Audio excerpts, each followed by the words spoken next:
అలాంటి బ్రహ్మచారి వెంకట్ చరణ్ కి ఇప్పుడు ఈ ఆశ్రమం యొక్క ఉత్తరాధికారి బాధ్యతలన్నీ కూడా ఉత్తర పీఠాధిపతిగా ఈ రోజు వాళ్ళ నాన్నగారి కంటే మీ సమక్షంలో మీ నోటితో వారిని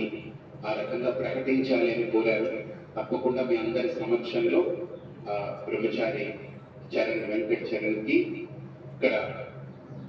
ఈ ఆశ్రమం యొక్క ఉత్తరాధికారిగా ఈ ఉత్తర పీఠాధిపతిగా ఇక్కడ ఉన్నటువంటి బాధ్యతలన్నీ చేపట్టి, ఎందుకంటే ఆ తండ్రి గారికి కూడా వయసు అయిపోయింది కాబట్టి ఇక ఆయన ఇంకా ఈ ప్రాంతం పాలమూరు జిల్లాలో మారుమూల ప్రాంతాలకు తిరుగుతా నిత్యశుద్ధానంద స్వామి లాగా